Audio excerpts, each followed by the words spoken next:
Hi friends, మన లైఫ్లో అవమానాలు చీదరింపులతో పాటు ప్రోత్సాహం పట్టుదల ఉంటే జీవితంలో ఉన్నత స్థానానికి చేరుకోగలం అనే దానికి ఉదాహరణ ఈ స్టోరీలోకి వెళ్తే ఒక చిన్న గ్రామంలో అంజలి అనే మహిళ తన 2 కుమార్తెలతో జీవిస్తూ ఉండేది. ఆమె జీవితంలో చాలా కష్టాలు ఎదుర్కొంది, కానీ తన పిల్లల భవిష్యత్తు కోసం ఎలాంటి త్యాగానికైనా సిద్ధంగా ఉండేది. అంజలి ఒక మిడిల్ క్లాస్ టీచర్. రోజంతా బడిలో పనిచేసి వచ్చిన తర్వాత కూడా రాత్రిళ్ళు తన కుమార్తెలకు చదువులో తోడ్పడేది. ఆమెకు చదువు అంటే చాలా ఇష్టం. చదువుతోనే తన జీవితాలను మారుస్తానని ఆమె పదే పదే కుమార్తెలతో చెప్పేది. అంజలి పెద్ద కుమార్తె జున్ను చిన్నప్పటి నుంచి చదువుతో పాటు చెస్ లో చాలా ఇంట్రెస్ట్ చూపించేది. గ్రామ పాఠశాలలోను, డిస్ట్రిక్ట్ లోను, స్టేట్ లెవెల్ ఛాంపియన్షిప్ లోను పాల్గొనేది. అన్నిటిలోనూ మంచి ప్రతిభ చూపించేది. తన తల్లి కూడా జున్నును అన్నిటిలోనూ ప్రోత్సహించేది.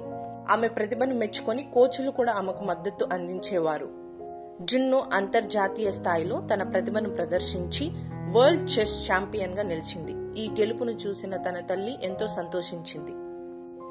జున్ను విజయాన్ని చూసిన తల్లి ఎంతో సంతోషించింది. మరోవైపు జిక్కి చిన్నప్పటి నుంచి ఐఏఎస్ కావాలన్న కలలతో పెరుగుతూ ఉండేది. ఆమెకు చదువు అంటే అంత ఇష్టం. కుమార్తెను ఉన్నత విద్యకు పంపించింది తల్లి. జిక్కి తన కష్టాలతో ఎన్నో ఆటుపోట్లను ఎదుర్కొని మంచి మార్కులు సాధించి సివిల్ సర్వీసెస్ లో అత్యున్నత స్థాయిని చేరుకుంది. మంచి ర్యాంక్ సాధించిన ఆమె కలెక్టర్ గా నిలిచింది. అంజలి తన 2 పిల్లలను మంచి స్థాయిలో చూసి ఎంతో ఆనందించింది. ఇద్దరిని హత్తుకొని, మీ కృషి పట్టుదల, నా ప్రోత్సాహం వల్లనే మీరు ఈ స్థాయికి చేరుకున్నారని ఎంతో సంతోషించింది. ఈ కథలో తల్లి ప్రేమ, ఆత్మవిశ్వాసం, కృషి పట్ల నమ్మకంతో నిండిన గొప్ప జీవితాన్ని చూసాము. మన జీవితంలో ఏదన్నా సాధించాలి అంటే కష్టాలు ఎన్నో ఉంటాయి. వాటిని తట్టుకొని మనం ముందుకు సాగుతేనే మన గమ్యాన్ని చేరుకోగలం. ఐ హోప్ మీకు ఈ స్టోరీ నచ్చింది అనుకుంటాను.